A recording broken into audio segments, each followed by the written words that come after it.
బాపట్ల జిల్లా రేపల్లిలో ఎస్సీ బాలికల హాస్టల్ విద్యార్థి త్రుటిలో కిడ్నాపర్ చెర నుంచి సినిమా పక్కీలో తప్పించుకుంది. 8వ తరగతి చదువుతూ హాస్టల్లో ఉంటున్న ఆ బాలికను స్వయంగా ఆయా ఒక గుర్తు తెలియని వ్యక్తికి అప్పగించింది.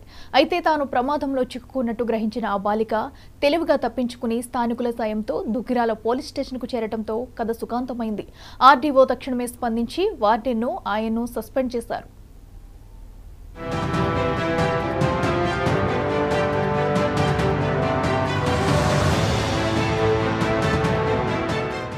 మంగళగిరి నియోజకవర్గం నిడమర్రు గ్రామానికి చెందిన బాలిక 8వ తరగతి చదువుతూ రేపల్లె పట్టణంలోని SC2 బాలికల వసతి గృహంలో ఉంటోంది.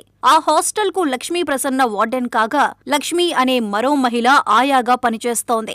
ఆయా లక్ష్మికి తెలిసిన ఒక వ్యక్తి రాగానే ఈ బాలికను అతడి వెంట పంపింది ఆయా లక్ష్మి. బండి మీద వెళుతుండగా ఎక్కడికని అడిగితే ఆ కొత్త వ్యక్తి 2 సార్లు కొట్టటంతో భయపడింది. పెద్ద కొండూరులో ఆ వ్యక్తి టీ తాగేందుకు బండి ఆపటంతో బాలిక తప్పించుకుంది. స్థానికులకు విషయం చెప్పటంతో వారు బాలికను దుగ్గిరాల పోలీస్ స్టేషన్లో అప్పగించారు. ఈ సంఘటన మీద రేపల్లె ఆర్డీఓ హేలా షారోన్ విచారణ చేపట్టారు. వసతి గృహాన్ని పరిశీలించి బాలికను ఆమె తల్లిదండ్రులను వివరాలు అడిగి తెలుసుకున్నారు.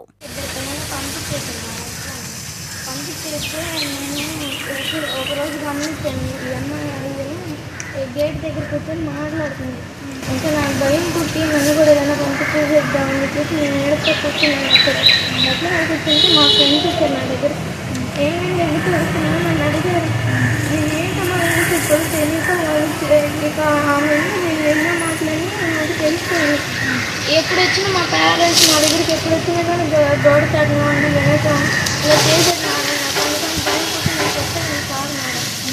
చెప్పేదాన్ని కాదు. ఒకరోజు ఇలానే మేడం చెప్తాను నేను ఇలాంటివి చేస్తున్నాను అని చెప్పి మేడం చెప్తానని చెప్పేసి 2 రోజులు అన్నం లేకుండా నేను చూడంలో పడుతున్నాను.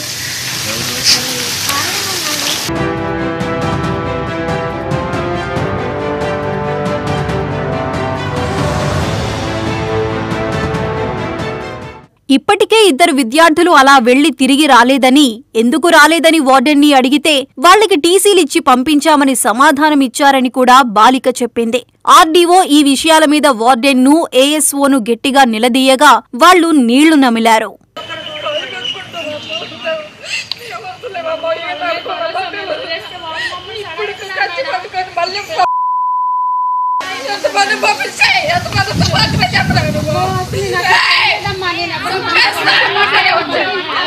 ఇక్కడ ఇన్ఛార్జ్ ఎవరు? మరి పాము బయటకు వెళ్తుంటే ఏం చేస్తున్నావు? ఇక్కడ వాష్రూమ్కి ఎట్లా పాము వెళ్తుందా? వాష్రూమ్కి వెళ్ళినా పోగేస్తావా? అంతే ప్రాణప్పుడు ఏం చేస్తావు? కంప్లైంట్ చేస్తావా? ఎవరు చెప్పావు కంప్లైంట్? రూమ్లు చూడడం కాదు, పైన అథారిటీకి చెప్పావా లేదా? వచ్చినాక చెప్పడం ఏంటమ్మా? పాప మిస్సింగ్ అయితే ఏం తమాషా చేస్తున్నారా మీరు?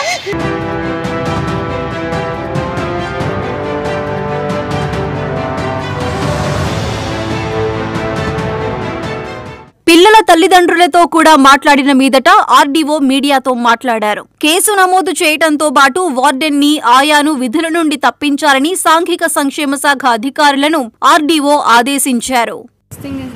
మనకు అమ్మాయి మళ్ళీ దొరికిందండి. వీ విల్ టేక్ అమ్మాయి దగ్గర నుంచి కూడా మనము స్టేట్మెంట్స్ తీసుకుంటాము. ఇక్కడ ఉన్న ఆఫీసర్స్ దగ్గర నుంచి కూడా స్టేట్మెంట్స్ తీసుకొని detailed enquiry will be taken up and ఎవరైతే ఈ మిస్డీడ్కి రెస్పాన్సిబుల్ ఉన్నారో will take the required action, departmental action as well if the need be will put of police case. పాపతో మాట్లాడారు, ఏం చెప్తున్నారు మీతో?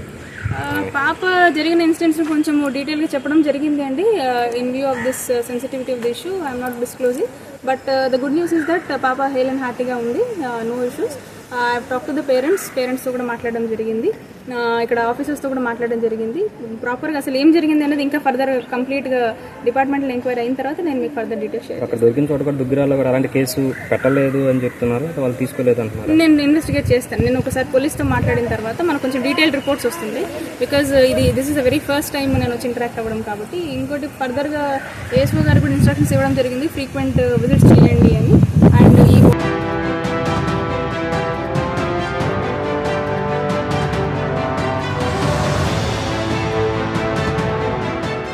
ఆర్డీఓ ఈ సందర్భంగా వార్డెన్ను, సాంఘిక సంక్షేమ అధికారిని నిలదీశారు. పూర్తి స్థాయి విచారణ తరువాత కఠిన చర్యలుంటాయని కూడా హెచ్చరించారు. గతంలో వెళ్లిన బాలికల సంగతి కూడా దర్యాప్తులో తేలుతుందన్నారు.